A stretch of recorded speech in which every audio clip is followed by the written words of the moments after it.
वाराणसी से पधारी हुई आचार्य नंदिता शास्त्री जी हमारे बीच उपस्थित हैं। वे अपने प्रवचन से हमें लाभान्वित करेंगी। हम सब ध्यानपूर्वक उसका श्रवण और मनन करें।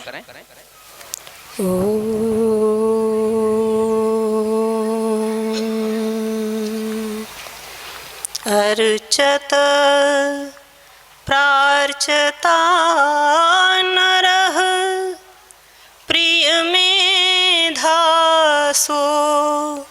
अर्चत अर्चन्तु पुत्रकाउत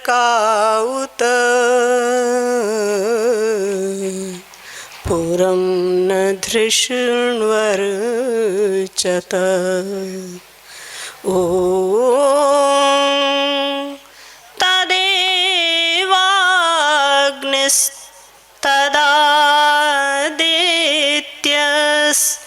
तद्वायुस्तदु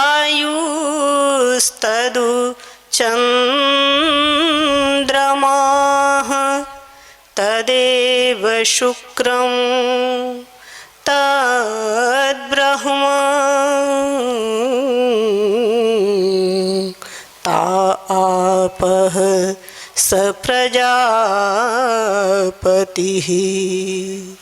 ॐ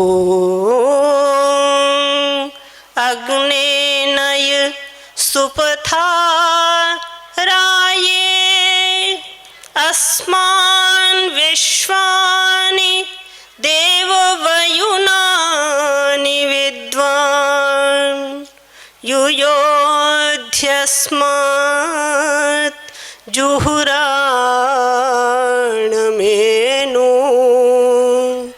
भूयिष्ठान्ते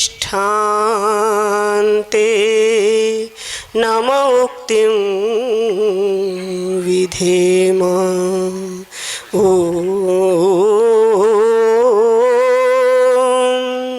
शान्तिः शान्तिः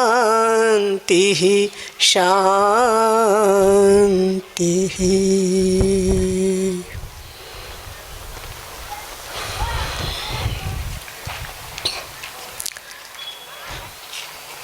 मंचस्थ आर्य प्रतिनिधि सभा अमेरिका से पधारे हुए सम्मान्य हमारे भैया भुवनेश जी जो कि प्रधान हैं, और भाई विश्रुत जी जो कि उसके महामंत्री हैं, और मेरे दाहिनी ओर प्रयागराज से पधारे सम्मान्य श्री धर्मवीर जी के सुपुत्र श्री शैलेंद्र जी और सत्यवीर जी, और हमारे बीच भाई पुरुषोत्तम जी पटेल जो कि आरंभ से ही इस आर्य समाज गांधीधाम के सभी प्रकल्पों में गतिविधियों में एक धुरी बनकर कार्य करते रहे हैं। मेरे सम्मुख अभी पूज्य बाबूजी जो कि आर्य रत्न कुलश्रेष्ठ श्री गिरीश खोसला जी वो उपस्थित नहीं हैं। उनका संपूर्ण परिवार, पूज्य माता जी, धर्मपत्नी जी, उनके पुत्र पौत्र सामान्य स्वस्ति जी, हविष्कृत जी, सिद्धार्थ जी, और संपूर्ण कार्यकलापों के इस आर्य समाज गांधी धाम को जिन्होंने आरंभ से ही एक अच्छे सुपुत्र बनकर, अच्छे आर्यवीर बनकर अपने माता पिता के नाम को, गौरव को, जो उनके पिताजी स्वतंत्रता सेनानी भी रहे हैं, उसको उन्होंने बहुत आगे बढ़ाया है। सचमुच वो कुल दीपक हैं। अपने मेरे सगे भ्राता हैं मौसेरे भाई हैं श्री वाचोनिधि आर्य जी और उनका संपूर्ण परिवार, आप सबको साल में कार्यक्रम के माध्यम से आकर के, देख करके, मिल करके और दूर दूर से पधारे हुए समस्त न केवल गुजरात अपितु आप देख ही रहे हैं, आप सभी आर्यजन, आपके बिना यह आयोजन, ये कार्यक्रम अपूर्ण है। मैं अपनी बात आरंभ करती हूँ। अभी बहुत सी बातें हमने इस मंच से सुनी है। प्रयागराज की चर्चा चल रही थी और उसमें बहुत बड़े विद्वानों की केवल उन्होंने उल्लेख किया। पंडित गंगा प्रसाद उपाध्याय जी, जिन्होंने न जाने कितने परिवारों को आर्य परिवार के रूप में बदल दिया। मेरे परिवार में भी जो पूज्य नाना जी थे, उनको भी उस आर्य बनाने वाले और ये सत्यार्थ प्रकाश आदि पुस्तकों को देकर के एक दृढ़ व्रती आर्य परिवार बनाने वाले उनके जो पुस्तकें होती थी, ट्रैक्ट्स होते थे, उनको पढ़ करके हजारों लाखों परिवार और पुस्तकें उन्होंने जो लिखी वो बने। तो पंडित गंगा प्रसाद उपाध्याय जी, उनके सुपुत्र स्वामी सत्यप्रकाश सरस्वती जी, जिनका हिंदी, संस्कृत और अंग्रेजी और अनेक भाषाओं पर अधिकार था, वो इलाहाबाद यूनिवर्सिटी के प्रोफेसर भी थे, अपने विज्ञान के, साइंस के प्रोफेसर थे और उन्होंने बहुत पुस्तकें लिखी हैं, अंग्रेजी में उनके अनुवाद किए हैं। तो वो मैं तो इतना जानती नहीं थी, आचार्य जी के साथ जाती थी, लेकिन आपने जो परिवार का, अपने पिताजी का और पीढ़ी का जो उल्लेख किया है, उसको सुनकर के भी मुझे बहुत गौरव हो रहा है। और न केवल उनका परिवार इस रूप में जो उन्होंने सुनाया, मैं पाणिनि कन्या महाविद्यालय के साथ भी उस परिवार की, आचार्य जी का एक बहन के रूप में, भाई के रूप में बहुत ही आत्मीय संबंध था। और गुरुकुल को केवल आत्मीय संबंध ही नहीं था, अपने गुरुकुल का जब निर्माण हो रहा था, बहुत छोटी छोटी आवश्यकताएं थीं, उनमें जिन्होंने उस आवश्यकता की पूर्ति की और एक राजनीतिक उसका लाभ हमें दिया। अपने विद्यालय में भोजनालय का निर्माण उन्होंने करवाया अपने पूरे सहयोग से, वो जो कि आज तक वैसा ही सुरक्षित है। उसको आकर के आपने पत्थर लगा हुआ था, अभी कुछ दिन पहले ही वो पधारे, मुझे नहीं पता था आप यहाँ अभी आने वाले हैं। तो उन स्मृतियों को उन्होंने पत्थर को लेकर के संजोया और मुझे बहुत अच्छा लगा भाई जी से जुड़ करके, क्योंकि उस समय तो ये भी छोटे थे, लेकिन आज ये बड़े हो गए और इनका कार्यक्षेत्र बढ़ गया और पिताजी को आज भी उन्होंने जीवित रखा हुआ है, अपने वंश को जीवित रखा हुआ है। ये सब देख करके मुझे बहुत ही आनंद हो रहा है। आचार्य जी होती, उस चीज़ को देख करके बहुत ही प्रसन्न होती। तो अपने भाई जी बैठे हुए हैं और विश्रुत भाई जी, इनको क्या कहूँ, ये और इनका छोटा बेटा हविष्कृत, बड़ा बेटा हविष्कृत, ये दोनों ही अपने गुरुकुल में बचपन में आए हैं। हमने इनको भी बचपन में देखा है, जब गोदी में थे। इनकी माँ है स्वनाम धन्या श्रीमती जया तनेजा जी, जया बत्रा जी, पिताजी का भी सरनेम लगाती थी और दर भी लगाती थी। तो उस समय ये गुरुकुल का आरंभ था, माने एकदम हम लोग, तो उस समय ये आप आए थे और हम लोग आपके साथ खेलते थे। आपको ज़्यादा कुछ याद नहीं होगा, सुश्रुत भी आए, विराट भी आए, तो ये सब तो उस रूप में इनके बचपन से लेकर के, और हविष्कृत जी बचपन में आए अपनी माँ के साथ और नानी के साथ। तो वो भी बहुत सुंदर सा गाना होता, तो उसको देख के इतना मगन हो जाता था, ये सबका सिर झूमने लग जाता था। तो पूरे परिवार के साथ वो आत्मीय संबंध है।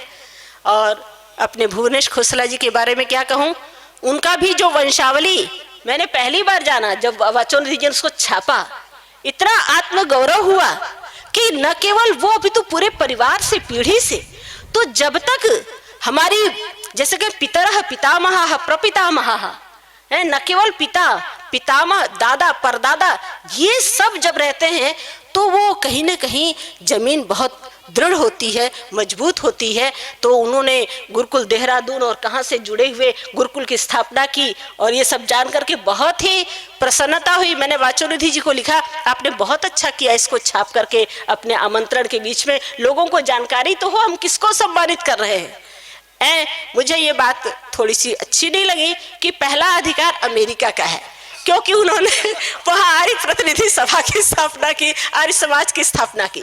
पहला अधिकार जननी जन्म भूमिश्च स्वर्गादपि गरीयसी, इस जन्मभूमि भारत भूमि का है, जहां पर वो पैदा हुए, जहां खेले, जहां पले बढ़े, जहां दादा परदादा रहे। इसलिए पहला अधिकार इस धरती का ही है, ये हमें स्वीकार करना होगा। तो आज उस धरती पर भैया वाचोनिधि जी ने अपने जो हमारे पूज्य बाबूजी हैं, उनका जन्मदिन कल 75 वर्ष के पूर्ण हो जाएंगे, वो यहाँ पर मनाया जाएगा। और वो आज हैं तो उनके पीछे माता जी, उनकी श्रीमती जी जो सुमन खोसला जी हैं, वो उनको उन्होंने संभाल करके स्टैंड करके रखा हुआ है और सुपुत्र तो है ही। तो आप सबका, पूरे परिवार का उनको इस रूप पे हम लोग देख पा रहे हैं, बहुत अच्छा लग रहा है। सिद्धार्थ जी बैठे हुए हैं कहीं, तो छुप करके नहीं बैठे हैं सामने। हाँ जी ठीक है। हाँ तो मैं विषय पर आती हूँ। मेरे से पूर्व अपने विश्रुत भाई जी ने बहुत गिनतियों में गिना करके आपको परिवार को स्वर्ग कैसे बनाएं उसके टिप्स दिए, जो कि सत्य बात है। और इन्हीं बातों को मैं थोड़ा शास्त्रीय तरीके से कहूंगी।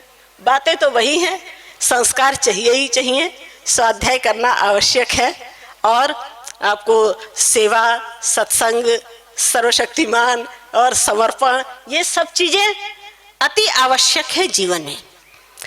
मनुष्य के जीवन का मैंने बात कही कि जननी जन्मभूमिश्च स्वर्गादपि गरीयसी, कि जननी यानी मातृशक्ति, माता, इसको स्वर्ग ही नहीं स्वर्ग से भी महान कहा गया है। यानी परिवार को स्वर्ग बनाना है तो मातृशक्ति का सम्मान हमें जानना होगा, सीखना होगा, करना होगा। मेरी धरती नरक क्यों बनी? ये जो धरती, यह पूरी आर्यावर्त भूमि ही स्वर्ग कही जाती थी। गायन्ति देवाः किल गीतकानि धन्यास्तुते भारत भूमि भागे, स्वर्गापवर्गास्पद मार्ग भूते भवन्ति भूयः पुरुषाः सुरत्वा। ये धरती ही स्वर्ग थी, जहां पर ऐसे ऐसे ऋषियों ने जन्म लिया, जहां स्वर्ग और अपवर्ग के मार्ग की ओर वो अग्रसर होते थे। उनका जीवन केवल जीवन जीने के लिए नहीं होता था, अपितु उस जीवन का जो उद्देश्य है, पुरुषार्थ चतुष्टय, केवल धर्म अर्थ काम नहीं, अपितु उस मोक्ष की ओर उनका चिंतन रहता था। और बड़ी सहजता से, सरलता से अपने भौतिक जो आश्रमीय जीवन है, ब्रह्मचर्य, गृहस्थ, वानप्रस्थ, तो गृहस्थ आश्रम को छोड़ करके बड़ी आसानी से वो जंगल की ओर प्रस्थान कर जाते थे और सब कुछ छोड़ करके। राजा विदेह राज जनक को हम जानते हैं, विदेह कहलाए।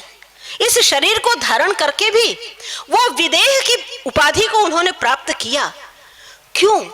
क्योंकि उनको ऐसी शिक्षा और ऐसे संस्कार मिले थे। उस शिक्षा और संस्कार का मूल क्या है?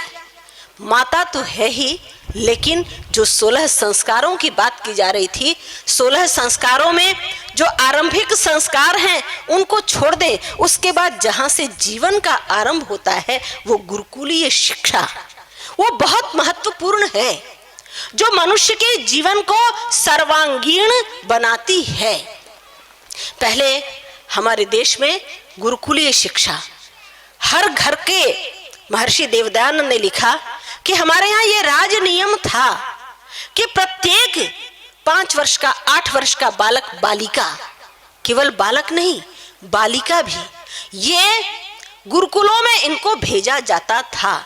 एक बार घर में उपनयन संस्कार होता था, उसके बाद उनको गुरुकुल में भेजा जाता था।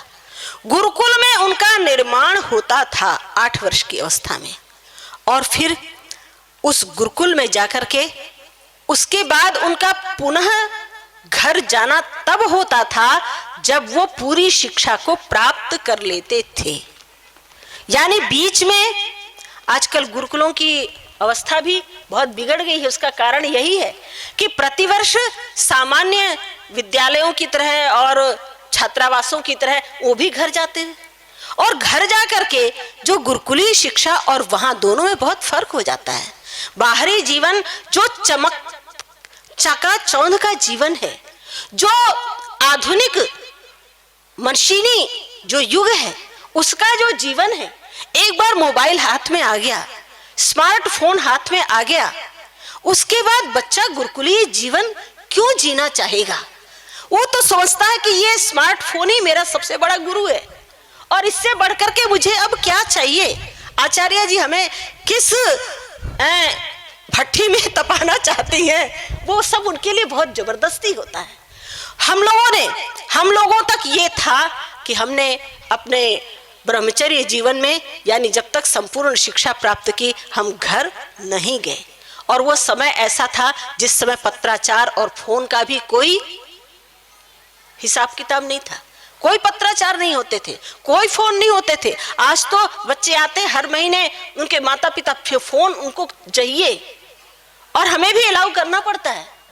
तो वो फोन से सारी बातें जब तक उनको आदान प्रदान न कर ले, वो बच्चे हमसे कम जुड़ते हैं, उनके माता पिता बताएंगे बहन जी बेटी को ये कष्ट है। तो गुरुकुलीय जीवन, गुरुकुल में शिक्षा का आरंभ दीक्षा से होता है।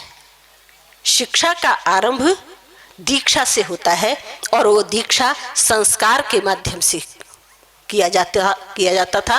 वो संस्कार होता था उपनयन संस्कार, यज्ञोपवीत संस्कार जिसे कहते हैं, वेदारंभ संस्कार। इसके द्वारा उस संस्कार के माध्यम से जो उनको सत्याचरण की, सत्य संकल्प, जो 5 जो प्रतिज्ञा मंत्र पढ़ाए जाते थे, व्रत एक था लेकिन 5 साक्षी होने के कारण से उनको 5 प्रतिज्ञा मंत्र कहा गया कि आवश्यक नहीं है सत्य बोलने के लिए जो कहा जा रहा है तुम्हें, आज से तुम सत्य को छोड़कर, अनृत को छोड़ करके सत्य को प्राप्त करोगे। और सत्य को प्राप्त करने का मतलब केवल वाणी से सत्य बोलना नहीं, अपितु सत्यम ज्ञानम अनंतम ब्रह्म, उस ब्रह्म का जो स्वरूप है, सत्य स्वरूप है, ज्ञान स्वरूप है, वो जो अनंत रूप है, उसको अपने अंदर अपना लेना, उसको हम, मेरा हर कार्य उस सत्य स्वरूप पर ब्रह्म को अपने सामने रख करके उसके साक्षित्व में करना, ये सबसे पहला उनको संकल्प कराया जाता था, जो कि यम नियमों का आरंभ भी यहीं से होता है। गुरुकुलीय जीवन में यम नियम को अपनाना, ये पहला उसका अंग समझा जाता था। तो घर स्वर्ग तब बनेंगे जब प्रत्येक बच्चा इस यम नियम से ओतप्रोत होगा। सत्य, अहिंसा, अस्तेय, ब्रह्मचर्य, अपरिग्रह, इनकी यदि जो बातें हम सुन रहे थे, दुनिया से जितने ढोंग हैं, पाखंड हैं, झूठ है, तस्करी है, हमारे घूसखोरी है, ये सब, उन सब का मूल क्या है? हमारे अंदर वो सत्य शिक्षा नहीं है। हमारे अंदर वो जो इतना आतंक, मारधाड़ फैला हुआ है, उसके पीछे कारण क्या है? हमने अहिंसा व्रत को अपनाया नहीं है। हमने आज जितना अत्याचार, अनाचार, यौनाचार, भ्रष्टाचार फैल रहा है, मैं सम्मान, नारियों का सम्मान नहीं है, छोटी छोटी बच्ची को भी हम केवल एक लिंग वो समझते हैं, और जिस रूप में समाज में हमारे दूषित वातावरण फैल रहा है, अंग्रेजियत फैल रही जिसको कहा जाए, तो उसका कारण क्या है? क्योंकि ब्रह्मचर्य व्रत का पालन उनको सिखाया ही नहीं जाता है। पिछले दिनों चर्चा हुई, इनको आरंभ से ही यौन शिक्षा दी जाए बच्चों को। अरे वो तो जब समय आएगा बात उसकी नहीं है। सबसे पहले ये जो सह शिक्षा है, गुरुकुलीय जीवन में सह शिक्षा नहीं होती थी। उनके गुरुकुल लड़कियों के और लड़कों के गुरुकुलों के बीच में कई किलोमीटर का फासला हुआ करता था। तो वो जहां पर हैं, न केवल लड़कियों को अपितु लड़कों को, दोनों को इन सब शिक्षाओं को धारण करते थे, तब एक दूसरे के प्रति सम्मान पैदा होता था। सत्य, अहिंसा, अस्तेय, चोरी न करना है। बात कह रहे थे कि हम जो है दूसरे के लिए जी, मतलब एक दूसरे के लिए जी। परिवार स्वर्ग कब बनेगा? जब केवल स्व के लिए नहीं, स्वार्थ नहीं, अपितु हर व्यक्ति सोचे हम एक दूसरे के लिए जिए, वो मेरे लिए, मैं उसके लिए। जहां पर ये भाव आ जाएगा तो ये कब आता है? ये यम नियमों को जब हम उनको आत्मसात करते हैं, वो 12 वर्ष का जीवन उनको आत्मसात कराया जाता है। इनको तुम अपने अंदर आत्मसात करो, प्रयोग का समय तो आएगा। सत्य, अहिंसा, अस्तेय, ब्रह्मचर्य, अपरिग्रह, थोड़े में भी है। हम आवश्यक नहीं, चाहे राजा का बेटा होता था, बड़े से बड़े धनपति लखपति का बेटा होता था, वो भी गुरुकुल में जाकर के सामान्य व्यवस्था में अध्ययन करता था। वहां पर उसको पता नहीं होता था ये अमीर का बच्चा है कि गरीब का बच्चा है, ये जमादार का बच्चा है कि ब्राह्मण का बच्चा है। वो वहां तो ब्राह्मण बनाए जाते हैं।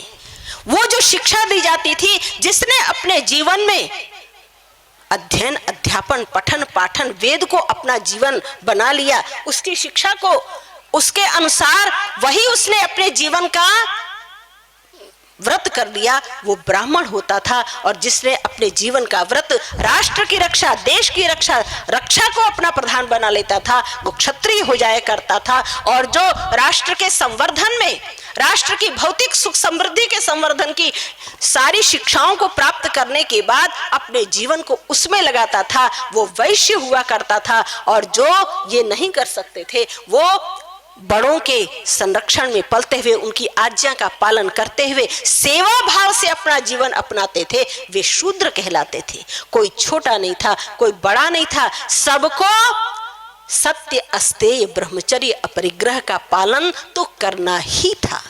चाहे वो ब्राह्मण हो, चाहे क्षत्रिय हो, चाहे वैश्य हो, चाहे शूद्र हो। ये जो आरंभिक यम नियम की शिक्षा है, वो सबके लिए समान थी, सबके लिए अनिवार्य थी, आवश्यक थी। ये मनुष्य निर्माण की प्रक्रिया थी। जब उस मनुष्य निर्माण की प्रक्रिया में निर्मित होकर के अपने घरों में, परिवारों में जाते थे, ऐसे बालक बालिका का जब संयोग होता था, तब परिवार, घर स्वर्ग बनते थे। और स्वर्ग का आधार गृहिणी तो कही गई है, न गृहम गृहमित्याहु गृहिणी गृहम उच्यते। गृहिणी को ही घर, बिना नारी के घर अपूर्ण है, अधूरा है। यदि नारी सुशिक्षित हो तो वो संस्कारित हो, यदि वो सदाचारिणी हो, विदुषी हो, तो अपने परिवार को स्वर्ग वो निश्चित रूप से बना देती है। जिस घर में 16 संस्कारों की बात में मुख्य रूप से मैंने इस यज्ञोपवीत और वेदारंभ संस्कार की बात की, और उस यज्ञोपवीत वेदारंभ में ही वो जो स्वाध्याय इत्यादि की बात है, संस्कार की बात है, जब बच्चा वहां से विदा होता था तो वो पूर्ण स्नातक माना जाता था। जो विद्या में भी और व्रत में भी पूर्ण हो, उसको विद्या व्रत स्नातक कहते थे। और ऐसे बच्चे निकल करके समाज का, राष्ट्र के निर्माण में वो जहां भी जाएंगे वो निर्माण करेंगे ही करेंगे। और ये दायित्व बहुत से लोगों ने अपने घर को ही गुरुकुल बना डाला। यदि घरों में संस्कार हैं, शिक्षा है, तो घर भी गुरुकुल बन सकते हैं, लेकिन वो धीरे धीरे समाप्त होते जाएंगे। तो फिर से उनकी आवश्यकता है कि हम गुरुकुलों के में जाकर के, और गुरुकुलीय शिक्षा उनको अंत में जब समावर्तन संस्कार होता था, समावर्तन संस्कार के समय जो अंतिम उपदेश दिया जाता था, उसमें स्वाध्याय का उपदेश दिया जाता था। तुमने जो यम नियम का शिक्षा प्राप्त की है, वो केवल यहाँ पर 12 वर्ष जबरदस्ती तुमको पालन कराया गया इसलिए नहीं, अपितु उसको व्यवहार में लाने के लिए है। सत्यम वद धर्मम चर स्वाध्यायान मा प्रमदः।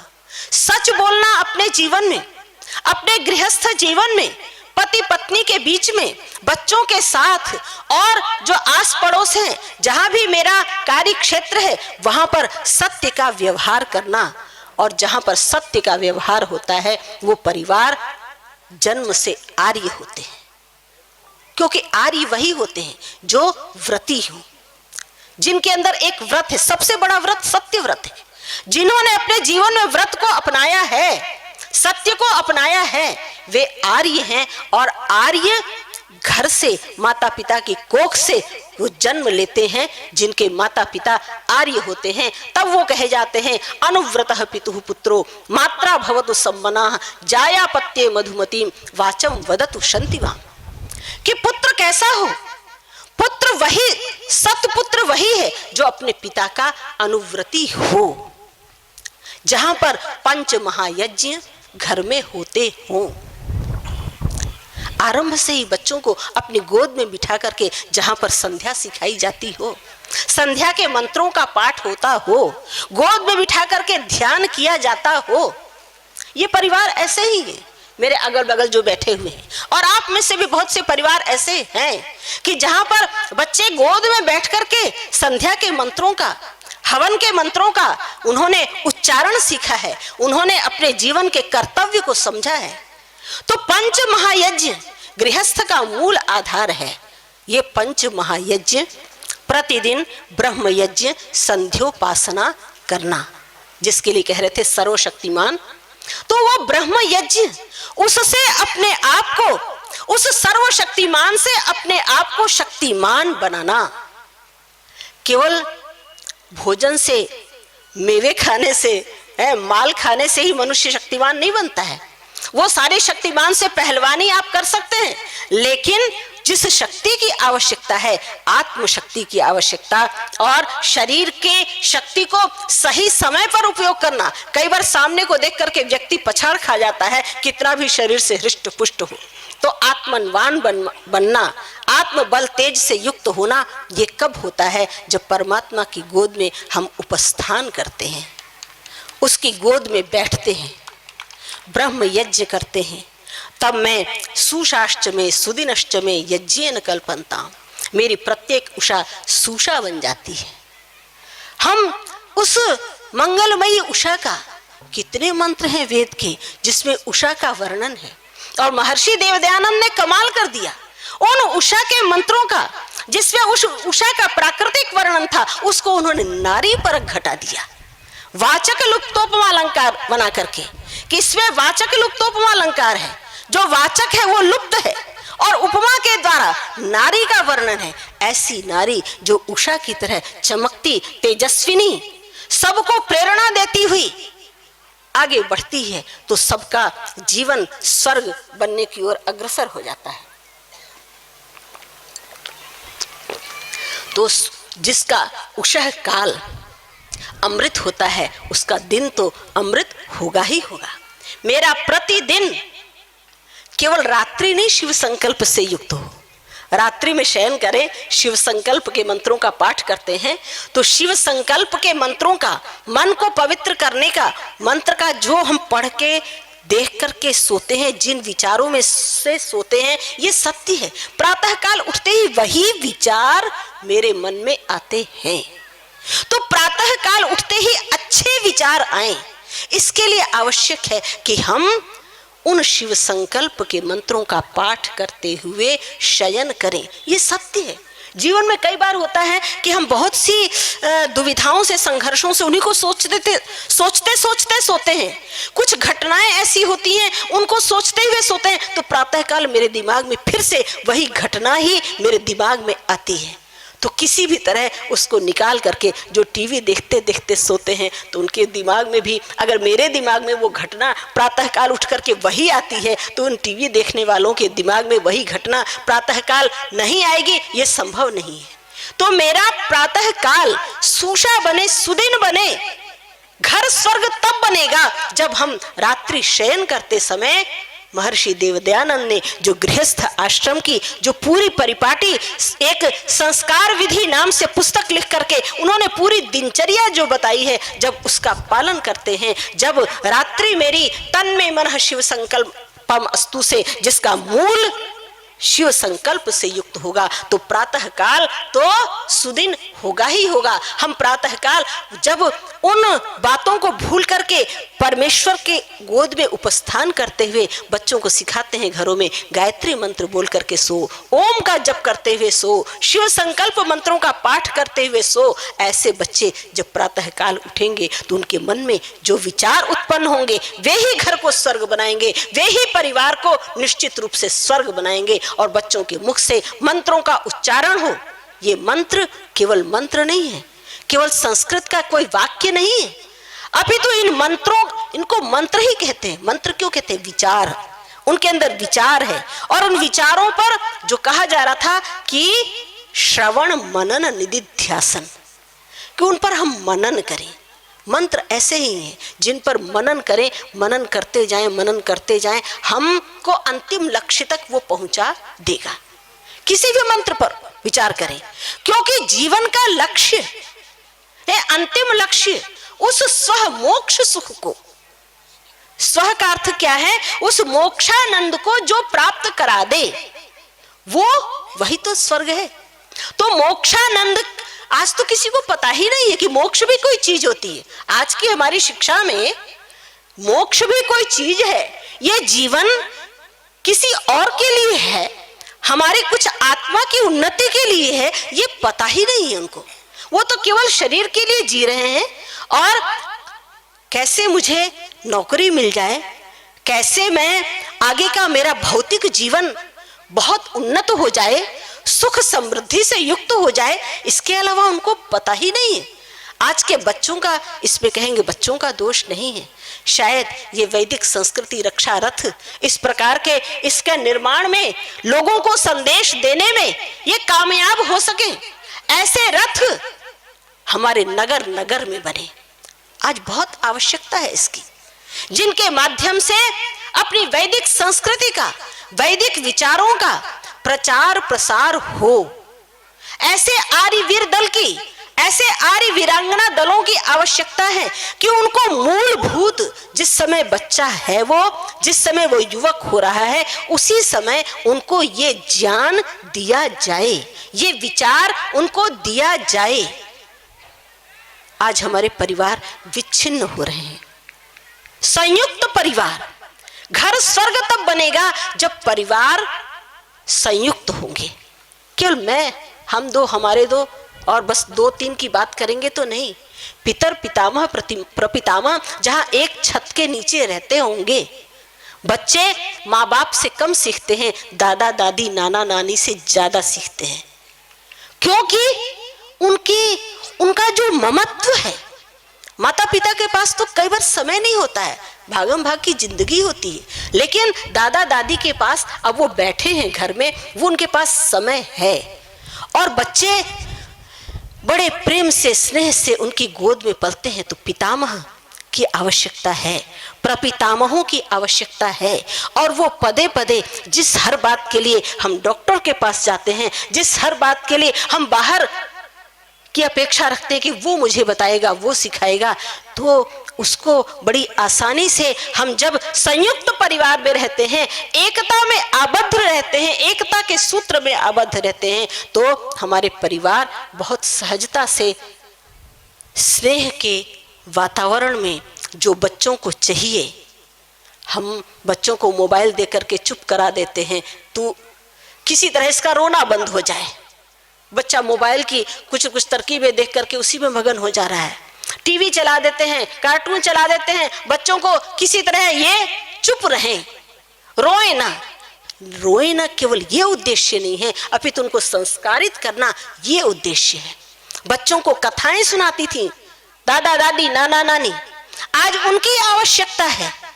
घर परिवार बदलना है तो, घर को स्वर्ग बनाना है तो उनके सामने आदर्श रखना होगा। उनके सामने आपने कोई आदर्श नहीं बताया, तो वो जो टीवी से देखते हैं, समाचार से देखते हैं, अच्छा ये क्रिकेटर बहुत अच्छा है, मुझे वही बनना है, ये खिलाड़ी बहुत अच्छा है, मुझे ये राजनीतिज्ञ बहुत अच्छा है, मुझे ये सिंगर बहुत अच्छा है, ये एक्टर बहुत अच्छा है, उनको ही वो आदर्श समझने लगते हैं। क्यों? उनका बड़ा नाम है, उनका बड़ा यश है, उनके पास बड़ा पैसा है। क्यों आकर्षण है उनके अंदर? इसी बात का आकर्षण है कि उनके पीछे उनसे साइन लेने के लिए कितने लोग पागल हैं, हमें उनसे हस्ताक्षर करवाना है। तो वो चाहते मैं भी एक दिन वो बन जाऊं जिस समय मेरे से भी लोग हाथ मिलाने के लिए, मेरा हस्ताक्षर सिग्नेचर लेने के लिए लोग पागल हो जाएं, तो मुझे वो बनना है। लेकिन वो बनना उद्देश्य नहीं है। झांसी की रानी लक्ष्मीबाई बनो, कैसे त्याग होता है, कैसे समर्पण होता है, क्या वीरता होती है।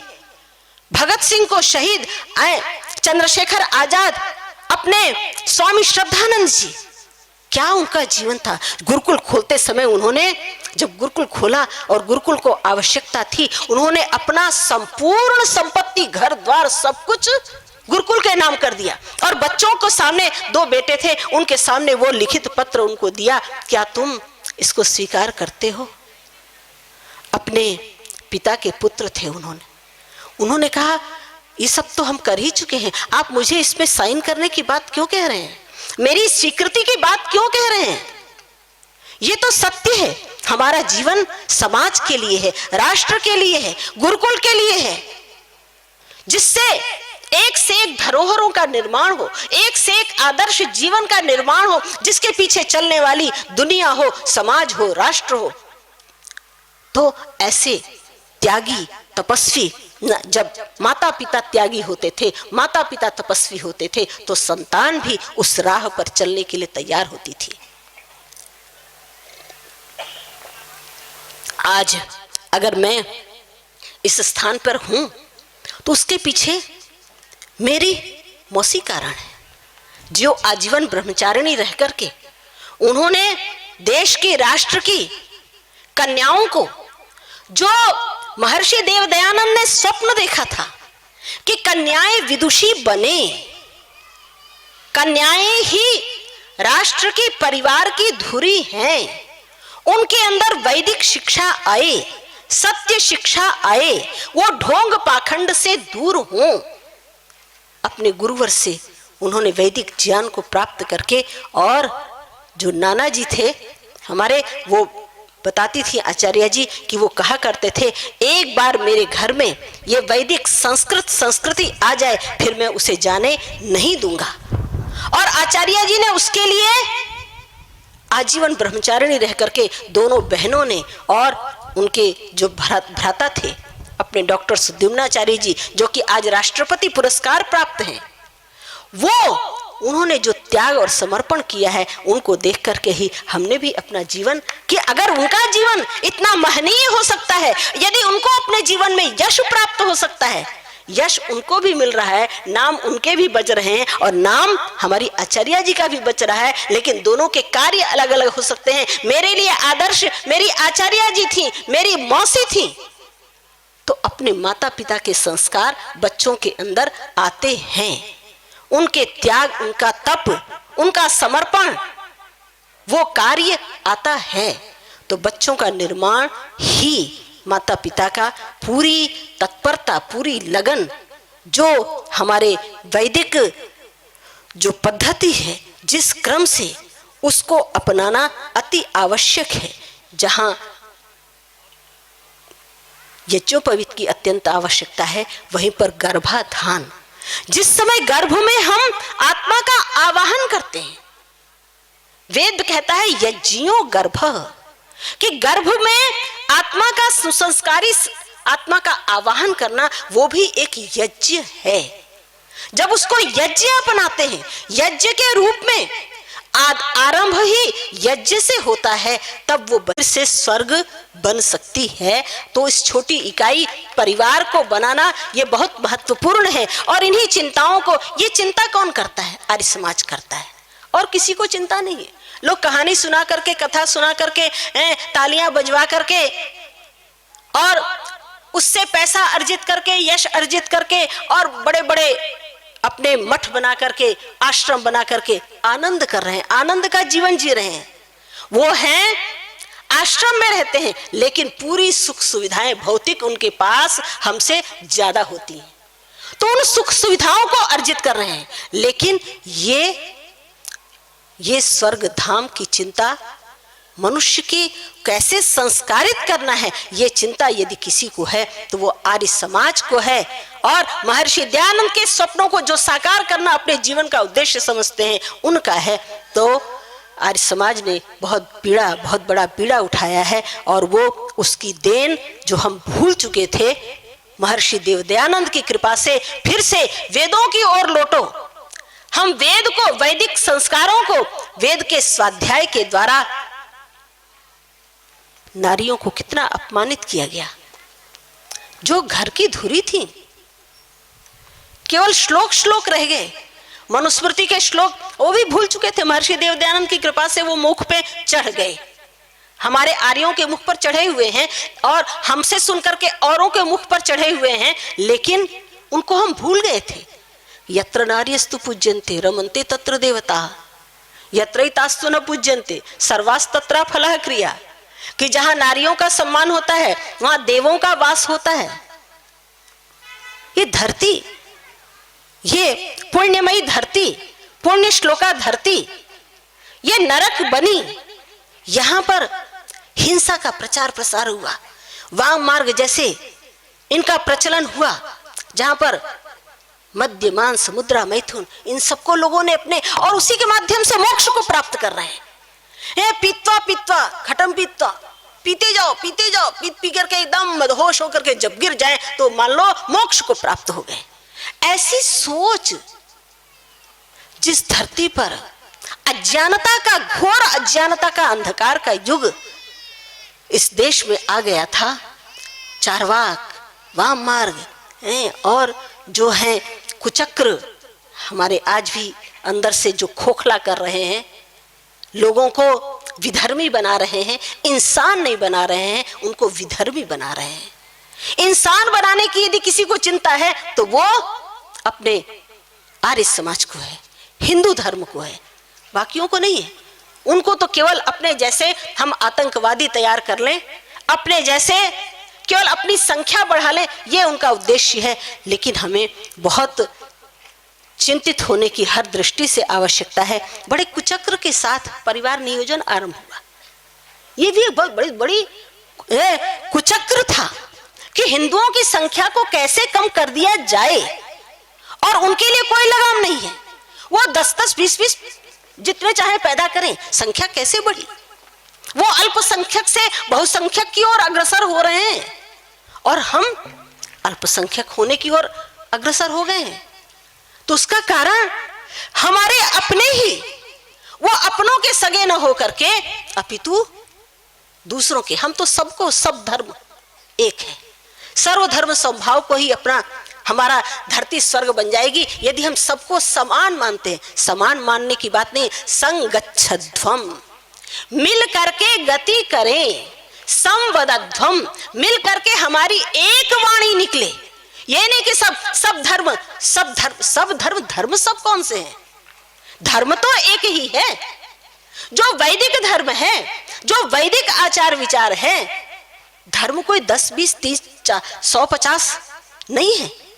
धर्म एक है, जो कि जिसको कोई नकार नहीं सकता। सत्य ही धर्म है, अहिंसा ही धर्म है, अस्तेय ही धर्म है, ब्रह्मचर्य ही धर्म है, अपरिग्रह ही धर्म है। कोई लूट खसोट करके अपना घर भरता जा रहा है, नोटों की गड्डियों पर सो रहा है, दीवारें नोटों से उनको पैक कर रखी हैं, तो ये धर्म नहीं है। तो ये शिक्षाएं जब तक इसकी चिंता करने वाला आर्य समाज इनको नहीं आगे बढ़ाएगा, हम ढीले क्यों पड़ रहे हैं? हम सोचते हैं हमारे सब काम तो सब लोग कर रहे हैं, हमारे करने के लिए तो शायद कोई काम ही नहीं बचा है। हमारे करने के लिए जो शिक्षा वाली बात थी, धर्म शिक्षा, हर अनिवार्य रूप से हम अब उसको छोटे स्तर से आरंभ करें। अनिवार्य रूप से धर्म शिक्षा को, नैतिक शिक्षा को लागू करें। हर स्कूलों में जाकर के, कॉलेजों में जाकर के उसको अनिवार्य अंग बनाएं। संस्कृत को तो हम भूल ही गए। संस्कृत के छोटे छोटे से श्लोक भी, वेद मंत्र तो बहुत दूर की चीज है, छोटे छोटे से श्लोक भी मेरे जीवन के आदर्श बन जाते हैं। मातृवत परदारेषु परद्रव्येषु लोष्ठवत आत्मवत सर्वभूषेत भूतेषु यह पश्यति स पंडितः है। बहुत बड़े इतने छोटे छोटे श्लोकों का अर्थ तो हम सहज जब संस्कृत समझते हैं तो आराम से उनको समझते भी हैं और उनके माध्यम से, कहानियों के माध्यम से उनके जीवन को बदलते भी हैं। मेरे लिए प्रत्येक नारी मेरे सामने जो खड़ी है वो नारी नहीं है, वो माँ है, वो महनीय है। हर वो कन्या, हर वो बच्चा जो मेरे से छोटा है, वो मेरा छोटा भाई भी हो सकता है, वो मेरा पुत्र भी हो सकता है, मेरी पुत्री हो सकता है। हर मेरे से बड़ी जो है वो मेरी माँ है, मेरी दादी है। ये भाव घरों में, परिवारों में जब पैदा होगा, मातृवत परदारेषु परद्रव्येषु लोष्ठवत, ये दूसरे का धन दौलत मेरे लिए तिनके के समान है, वो मेरा नहीं है। मैं तो मेरे पुरुषार्थ से जो अर्जित है वो मेरा है। तो पर द्रव्य को मिट्टी के समान समझे, अपरिग्रह है, आवश्यकता नहीं। लोग जंगलों में रह करके भी अपने को शहंशाह समझते थे। अरे मुझे किसकी जरूरत है? वो शाहों का शहंशाह, वो परम प्रभु, उसकी कृपा मेरे ऊपर है, मैं उसके आनंद में लीन रहता हूं, मैं सम्राट हूं। सुना होगा आपने, यूनानी सिकंदर किसी की सवारी जा रही थी और तो एक ऐसी प्रकार से जंगलों की ओर से गुजर रहा था और वहां पर एक रही है और सारे प्रजा, जितनी प्रजा है, जंगलवासी हैं, जो भी हैं, वो खड़े हो करके प्रणाम कर रहे हैं, अभिवादन कर रहे हैं, मुझे दूर से देखना चाह रहे हैं। और ये कौन है जो ऐसे पड़ा हुआ है? और उसने उलट के पलट करके देखने की भी कोशिश नहीं की, कौन है। आगे बढ़ गई थी सवारी, वो पीछे लौटाता है कि चल के उससे बात करते हैं, तुम कौन हो?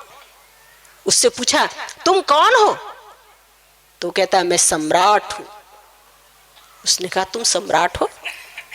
सम्राट की पहचान क्या होती है आपको मालूम है?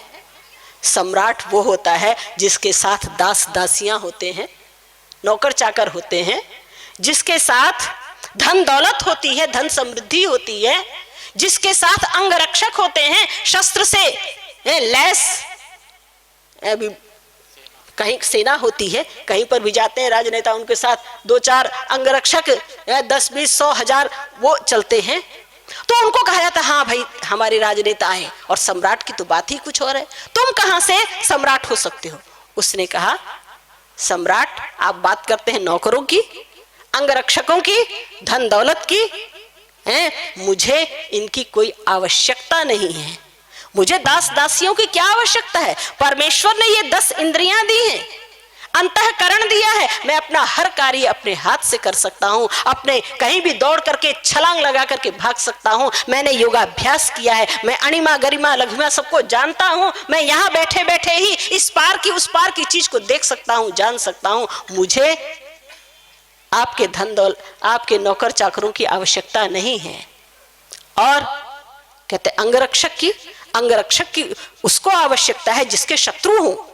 मेरा कोई शत्रु नहीं है, मेरे पास तो शेर भी आता है तो मेरे तलवे चाटता है, मैं जंगल में यूं ही बैठा हूं, दहाड़ रहा हूं, मुझे किसी से डर नहीं है, मुझे अंगरक्षक की आवश्यकता नहीं है।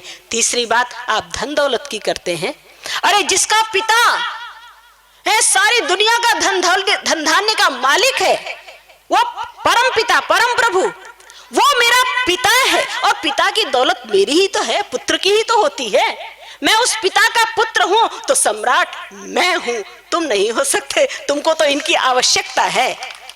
तो जब ऐसे विचार बच्चों को आरंभ से ही दिए जाएंगे, वो घर परिवार स्वर्ग बनेंगे। मैं भाई जी को देख रही हूँ, वो खड़े हो गए हैं, उनका खड़े होना ही इशारा करता है कि आपका समय समाप्त हो रहा है, अब आगे का कार्यक्रम धन्यवाद ज्ञापन जो भी हो आगे चलेगा।